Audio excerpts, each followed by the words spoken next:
Meghan Markle's failed plan to bag a billionaire as her marriage to Prince Harry becomes more unhappy by the day. Dubai, once hailed as the glittering playground for billionaires, celebrities, and global power players, has suddenly made a move no one saw coming, delivering a rebuke so quiet, yet so cutting, that the world noticed instantly. Doors that had always swung open for high-profile guests slammed shut. Invitations that were once guaranteed vanished without trace, and one name seemed to reverberate through the corridors of power like a whispered scandal: Meghan Markle. Sources inside the palace claim that this snub wasn't an accident. It wasn't a mix-up or a clerical error. It was deliberate, strategic, and intensely personal. What could have possibly triggered such a sudden shift in fortune?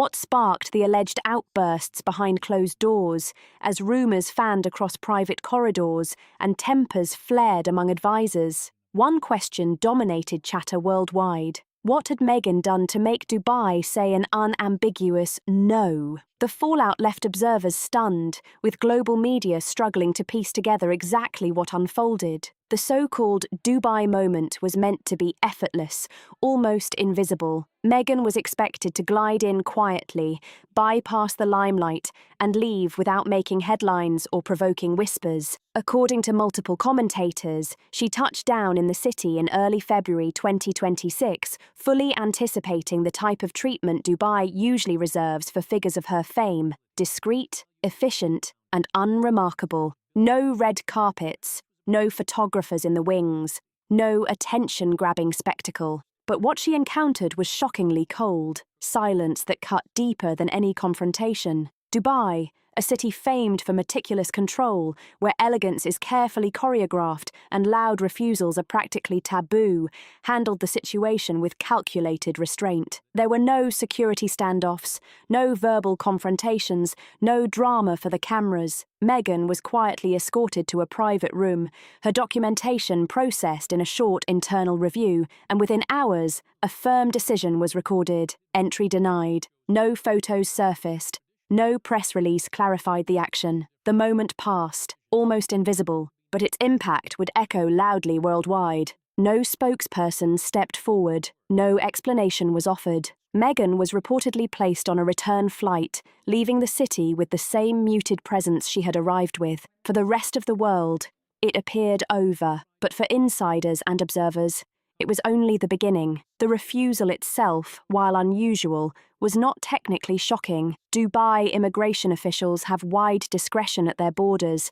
and entry is never guaranteed, even for celebrities or former royals. Countries frequently make such calls behind closed doors, with reputational, political, or strategic considerations guiding decisions. What truly caught attention was what happened next. Instead of reaching out through American diplomatic channels, as her citizenship might have dictated, Meghan allegedly sought intervention through British royal connections, a move that critics say transformed what might have remained a routine bureaucratic decision into a full-blown symbolic confrontation. Why reach for royal ties after years of publicly distancing herself from royal life? Why involve an institution she had openly criticised, particularly in a jurisdiction where protocol, clarity, and discretion are paramount? Commentators suggest this choice blurred the lines between personal identity and formal authority, creating an awkward tension Dubai was unwilling to accommodate. From this perspective, Dubai's silence became deafening. There was no backtracking, no clarification, no softening of the narrative. The city did not defend its decision, it simply moved on, letting restraint itself communicate authority. Meanwhile, the global response could hardly have been more different. Social media exploded, news outlets scrambled. Some read the denial as a personal affront, others framed it as a geopolitical signal. Supporters debated the fairness of the decision, citing Meghan's decades-long scrutiny in the press, while critics pointed to a long history of controversies and public missteps. Every corner of the world read meaning into the same quiet, deliberate act, spinning narratives that ranged from personal vendetta to strategic messaging. For those watching royal and celebrity culture, the episode felt almost allegorical, a stark reminder that fame alone does not grant unlimited access or influence. Doors do not automatically open for former royals. No matter how high-profile or well-connected, Dubai did not need to make a spectacle. Its quiet refusal sent a message louder than any press statement could. What was meant to be an unassuming visit became the catalyst for global debate, as whispers on the ground echoed into headlines across continents. Then came Buckingham Palace, delivering a response that was equally dramatic in its quiet precision. Within 24 hours, the palace issued a statement, short, restrained, and unmistakably firm, attributed to Prince William. There were no leaks, no dramatic briefings, no vague hints. This was a line drawn publicly, clearly, and decisively. Royal watchers immediately recognised the message. Meghan Markle does not speak for the British Crown. Not now, not in any context, not under any circumstance. Analysts noted that marriage to a prince, motherhood to royal children, or her former title as Duchess of Sussex did not confer diplomatic authority, representation, or special protection beyond what any private US citizen would receive. If assistance were necessary, it would come through ordinary American consular services, nothing more, nothing less. The symbolic weight of the statement was enormous. It closed a door that had been left slightly ajar since 2020, when the Sussexes stepped away from official duties. After stepping back, the Sussexes occupied a grey zone. Titles were no longer active, but still occasionally used in branding and media appearances. Royal language, though officially retired, subtly echoed in interviews and public statements, fueling speculation about the extent of residual influence. Could the crown be dragged indirectly into personal, political, or commercial matters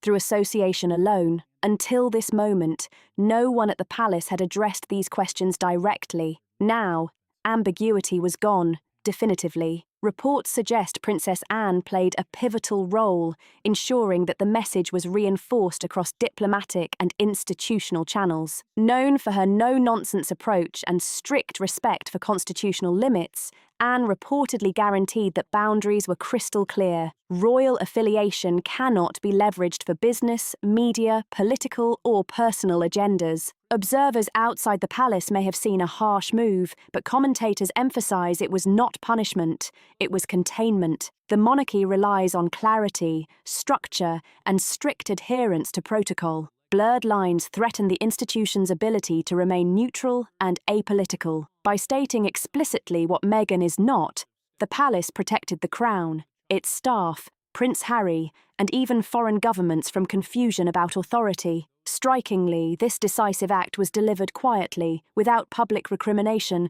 or rehashing past grievances. In royal terms, brevity often speaks louder than outrage. For years, speculation had lingered about potential reconciliation, lingering influence, or symbolic authority. This statement ended all of it. It was not emotional. It was administrative, constitutional, and final. In one swift move, Buckingham Palace did what it does best when it truly means business. It clarified the rules, closed the file, and moved forward, leaving the global audience to adjust to the reality. Beyond the humiliation, the question turns to Meghan Markle herself. What implications does this hold for her brand? Commentators argue the Dubai moment was far from an isolated incident. It was part of a broader narrative, a growing skepticism around her public persona. For a time, Meghan's post-royal identity seemed clear and potent. She positioned herself as a symbol of reinvention, empowerment, and principled truth-telling, a former royal turned influential global figure. Yet over the past 2 years, that carefully curated image has faced intense scrutiny. Slowly, the sheen began to fade. Media watchers noted that partnerships once heralded with fanfare began to stall. Deals quietly fell apart, and excitement around announcements cooled. The Dubai incident, commentators suggest, reflected not merely a bureaucratic denial, but a tipping point. A loud signal that influence, no matter how cultivated, has limits. In a world obsessed with celebrity, where perception is power, a quiet act of refusal can resonate louder than the most orchestrated PR stunt. The episode exposed a paradox. The city, renowned for discretion, had delivered the loudest possible message, reminding everyone that fame alone does not guarantee access, respect, or leverage. Dubai returned to its rhythm, calm and precise, while the palace reaffirmed the boundaries of authority. Meanwhile, the world debated, dissected, and amplified the meaning of a single, quiet rebuff. For Meghan Markle, this moment stands as a reflection of the challenges of post-royal life, the limits of influence, and the precarious balance between private identity and public expectation. And yet, for media watchers and commentators alike, the final irony is striking. A low-key, planned arrival became a global story of tension, protocol, and power dynamics. What happened on the ground was invisible, muted, almost bureaucratic, but what echoed around the globe was loud, messy, and impossible to ignore. Dubai's silence was decisive. The palace's statement was resolute. The world's reaction was explosive. The Dubai moment was more than a refusal. It was a masterclass in controlled messaging, subtle authority, and the enduring consequences of past actions. For Meghan, this episode is a lesson in influence, perception, and strategic miscalculation. Doors may close quietly, but their impact can be deafening. Her brand, her image, and her global presence face a new calculus, one where celebrity, history, and protocol collide in unpredictable ways. Media observers note that the Dubai incident is less about a single act and more about a pattern, a slow but clear signal that the world, even places built for spectacle and luxury, imposes its own rules and limitations. For those tracking the intersection of royalty, celebrity, and diplomacy, the Dubai moment offers a stark reminder. Power without clarity is fragile,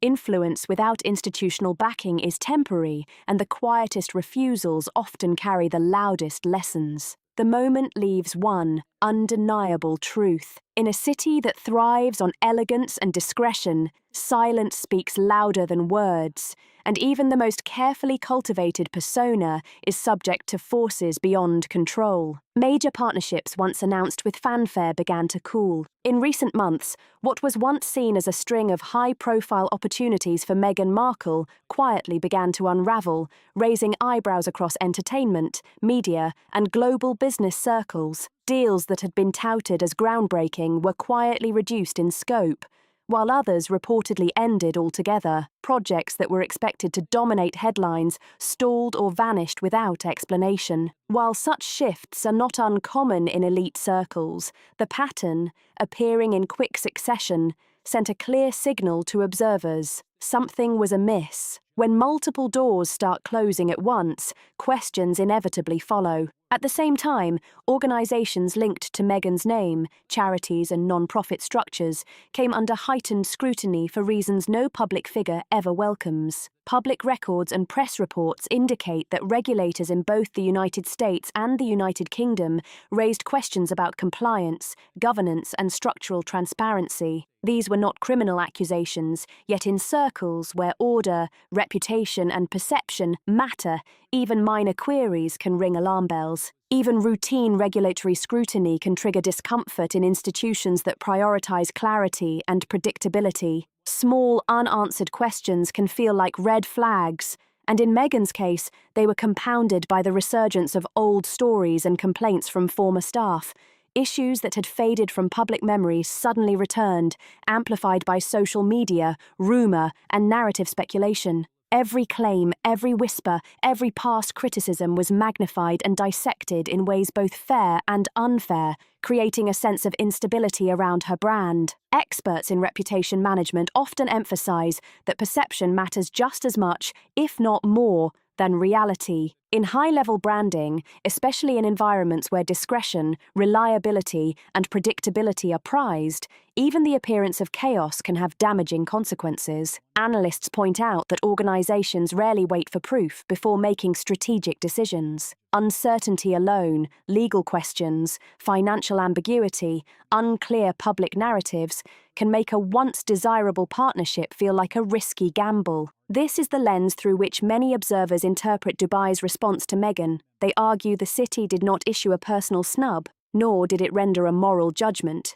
Instead, decision-makers assessed a profile and acted with calculated caution. Dubai, as a global hub of business diplomacy and carefully curated luxury, protects its image fiercely. Fame is welcomed only when paired with reliability and low-risk assurance. Celebrity alone is never enough. Strategic thinking dominates over emotion in such spaces. Decision-makers likely ask themselves simple questions. Would this association bring stability or chaos? Would it elevate the city's prestige or complicate it when uncertainty looms? The answer, from their perspective, was clear. The safest move: say no. A golf commentator summarized the reasoning bluntly yet revealingly. This wasn't about celebrity, it was about stability. That single line captures the essence of the issue. In places and industries where control, predictability, and long-term planning matter, unpredictability is costly. Even global fame cannot outweigh the fear of reputational risk. While critics may view this as harsh or unfair,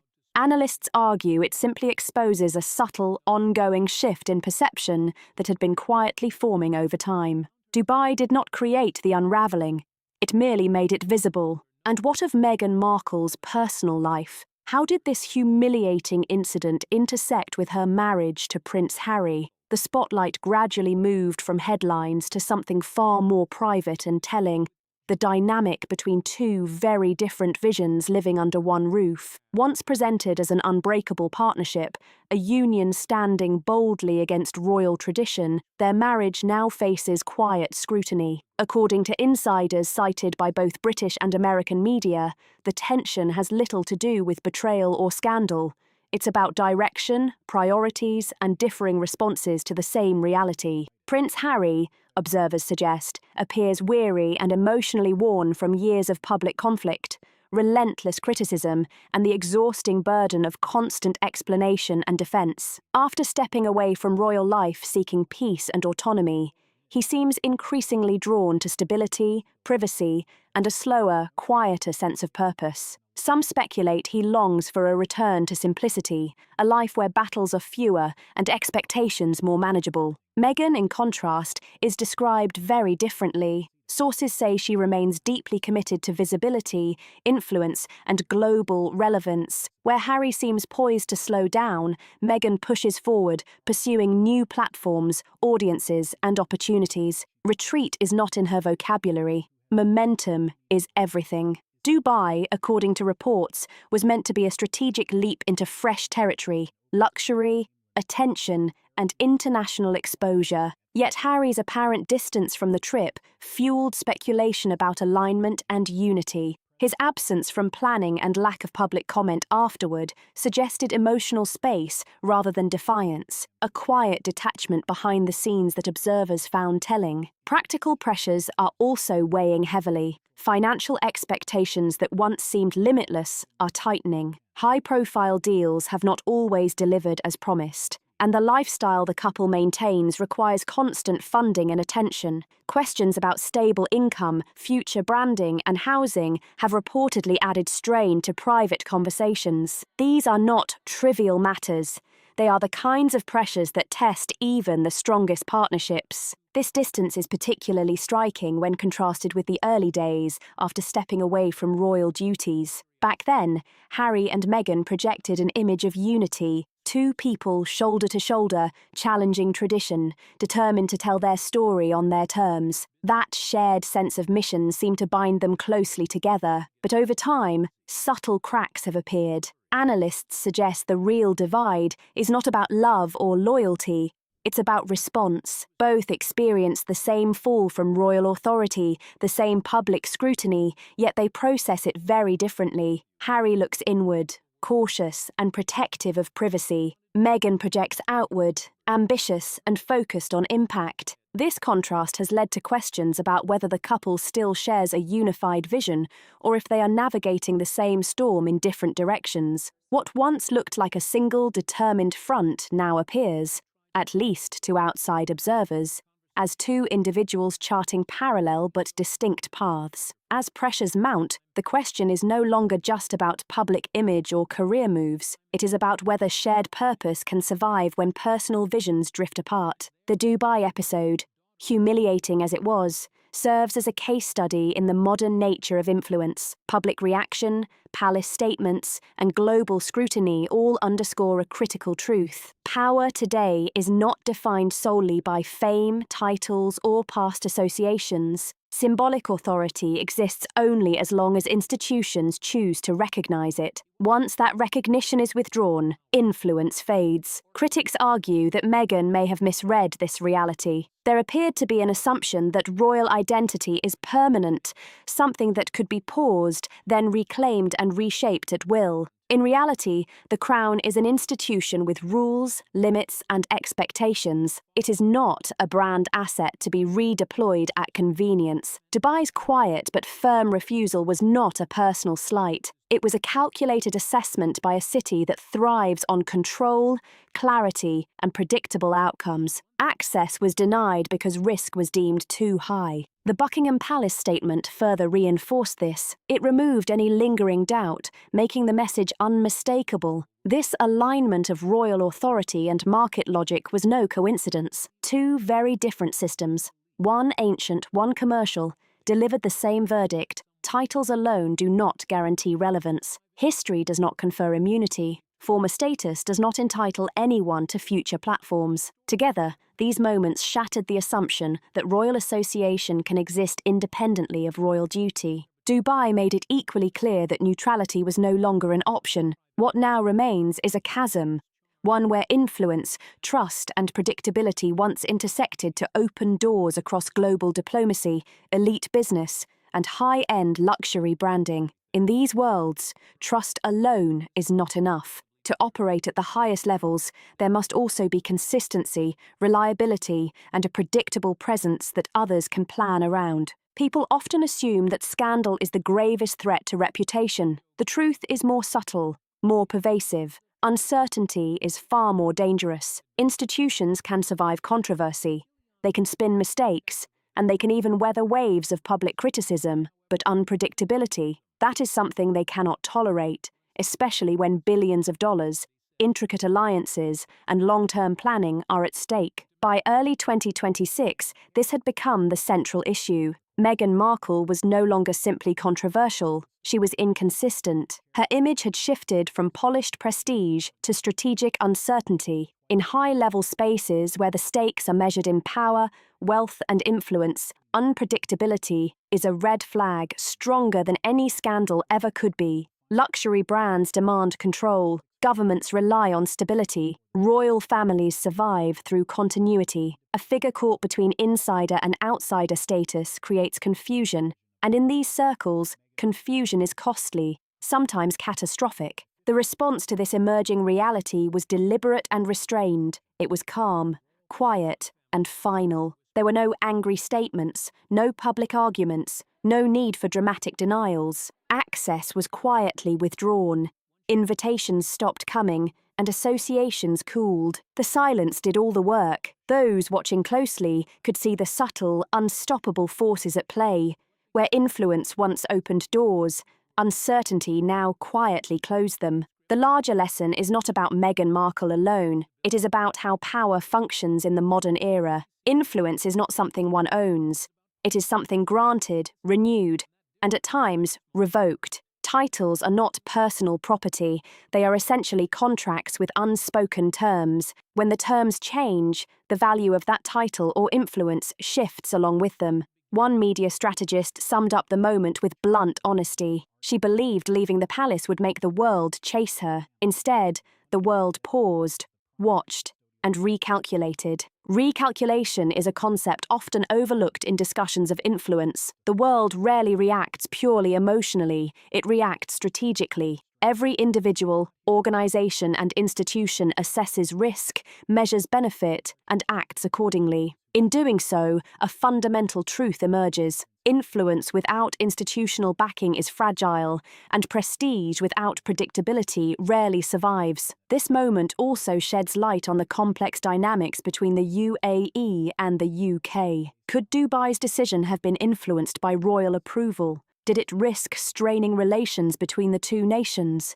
Or was it a careful, calculated choice aligned with long-term diplomatic and commercial interests? To understand, one must examine the deeply rooted, enduring friendship that binds these nations, one that goes far beyond formal treaties and fleeting political trends. The relationship between the British royal family and the United Arab Emirates is not merely ceremonial. It is deeply personal, built over decades of trust, shared history, and mutual respect. According to respected UAE historian and author Peter Hellier, this bond is unlike typical diplomatic ties. Instead of being confined to meetings, negotiations, or fleeting political interests, it has evolved into a family-to-family connection. Hellier, who has observed the growth of UK-UAE relations over more than 40 years, explains that this personal relationship has been carefully nurtured, strengthened through repeated interactions, and maintained across generations. Following the passing of Queen Elizabeth II, Hellier emphasised that the bond between these nations would not only endure, but continue to grow under King Charles III. His confidence, he explains, is rooted in something more profound than protocol or politics. It is the strength of human connection and mutual trust. At the heart of this enduring relationship lies the close connection between the British royal family and the UAE's ruling families, particularly in Abu Dhabi and Dubai. These relationships were carefully built through personal interactions and shared experiences rather than formal treaties or transactional politics. It is a partnership grounded in respect, understanding, and reliability, qualities that cannot be substituted with titles, fame, or media presence. The foundation for this bond was laid by two remarkable figures, Queen Elizabeth II and Sheikh Zayed bin Sultan Al Nahyan, the UAE's founding father. Their interactions were not limited to political manoeuvring. They were deeply personal engagements that created lasting goodwill. Queen Elizabeth II's visits to the UAE, first in 1979 and later in 2010, were far from symbolic. Each visit reinforced friendship, trust, and mutual appreciation. Hellier, who played a role in organising and observing these visits, noted that these moments were instrumental in shaping the long-term trajectory of UK-UAE relations. Through these interactions, traditions were shared, bonds were reinforced, and a rare continuity was established. Even as governments change, policies shift, and political tensions arise, the personal trust between these families has remained steadfast. This is why Dubai's response to Meghan Markle carried such weight. The city does not act impulsively. It does not gamble with ambiguity or risk unpredictability. Every decision is made with decades of precedent, careful calculation, and a clear understanding of potential implications. The palace's simultaneous distancing reinforced the lesson. Dubai's refusal and the royal statement delivered the same message from two different spheres. Titles alone are not passports. Past status does not guarantee future influence. Association without institutional backing is fragile. Together, these moments illuminate a critical principle of modern power. Influence is conditional, reputation is earned continuously, and certainty trumps prestige. In this context, Meghan Markle's experience is a powerful example of how the mechanics of modern authority operate. The world observes, recalculates, and acts strategically. Access is given or denied based on reliability, predictability, and alignment with institutional expectations. Titles, celebrity, and history cannot substitute for these foundational qualities. Influence is a privilege that can be removed as quietly and decisively as it is granted.